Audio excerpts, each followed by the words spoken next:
یہاں ایک بات تاریخ کی ساری کتابوں سارا جو مقدمہ بیان کر رہا ہوں نا اس آیت کو سمجھانے کے لیے تاکہ آیت ہمارے ذہنوں کے اندر بیٹھ جائے، سمجھ آ جائے کہ ہم نے کس کا ترجمہ پڑھنا ہے، کس کا نہیں پڑھنا، کس کی تفسیر پڑھنی ہے، کس کی نہیں پڑھنی، کس عالم کے پاس بیٹھنا ہے، کس کے پاس نہیں بیٹھنا، کس کے پیچھے نماز پڑھنی ہے اور کس کے پیچھے نہیں پڑھنی۔ یہ فساد کا دور ہے نا، یہ نماز ہی پڑھنی ہے جہاں مرضی پڑھ لیں۔ نہ یہ معاملہ نہیں ہے، یہ معاملہ نہیں ہے۔ کس کی تفسیر پڑھنی ہے، کس کی نہیں پڑھنی، قرآن ہے، پڑھنا ثواب ہے۔ سیدنا فاروق اعظم رضی اللہ تعالیٰ عنہ کا دور گرامی ہے، تو کچھ لوگ سیدنا فاروق اعظم آپ کی خلافت کا دور ہے اور تاریخ کی ساری کتابوں کے اندر یہ بات درج ہے۔ چند اشخاص، چند لوگ سیدنا فاروق اعظم کی بارگاہ میں حاضر ہوئے اور آخر عرض کرنے لگے، امیر المؤمنین،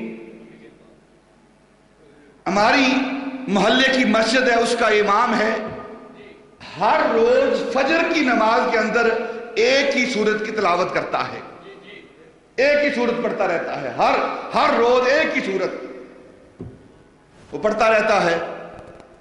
آپ نے پوچھا وہ کون سی سورت تلاوت کرتا ہے؟ سیدنا فاروق اعظم رضی اللہ تعالیٰ عنہ نے کون سی سورت وہ تلاوت کرتا ہے؟ تو انہوں نے کہا کہ ہر روز صبح کی نماز میں عبس و تولا یہ سورت ہر روز فجر کی نماز میں جماعت کے اندر پڑھتا ہے۔ سیدنا فاروق اعظم رضی اللہ تعالی عنہ نے اسے بلا بھیجا کہ اسے میرے پاس بلا کر لاؤ۔ جب بلا کر لایا گیا تو سیدنا فاروق اعظم رضی اللہ تعالی عنہ نے پوچھا، سوال کیا کہ آپ ہر روز فجر کی نماز کے اندر سورہ عبس و تولا اسی کی تلاوت کرتے تھے، اس کا سبب کیا ہے؟ کیا آپ کو کوئی اور صورت نہیں آتی؟ اگر وہ کہتا کہ مجھے اور کوئی صورت نہیں آتی، میں ایک ہی پڑھتا ہوں، تو کوئی حرج نہیں ہے اس میں، کوئی حرج نہیں ہے۔ وہ کہتا مجھے ایک ہی صورت آتی ہے اس لیے ایک ہی پڑھتا ہوں۔ لیکن اس نے کیا کہا؟ اس نے کہا کہ اس لیے عبس و تولا پڑھتا ہوں فجر کی نماز کے اندر، ہر روز یہی سورت پڑھتا ہوں کیونکہ اس سورت کے اندر اللہ رب العزت نے محبوب کو جھڑکا ہے، نبی پاک کو جھڑکی دی ہے،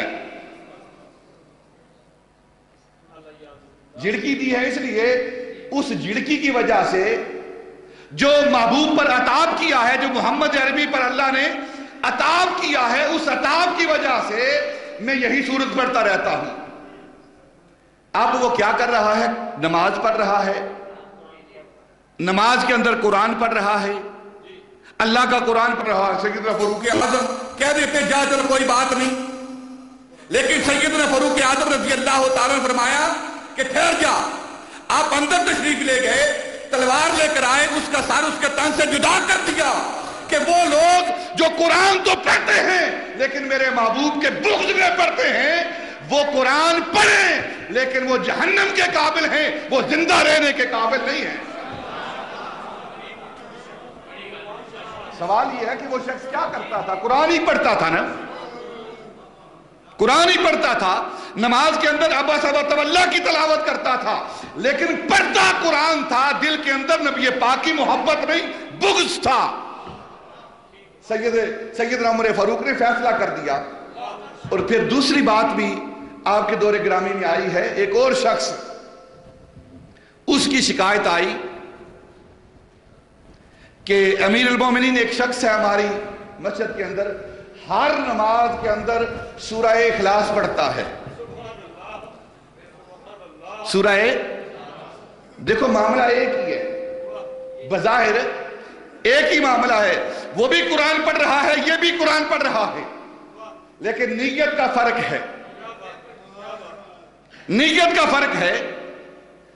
دوسرا شخص اسے لایا گیا، اسے بلاؤ، جب آیا تو پوچھا عمر فاروق رضی اللہ تعالیٰ عنہ نے، تو ہر نماز کے اندر سورہ اخلاص پڑھتا ہے، اس کا سبب کیا ہے؟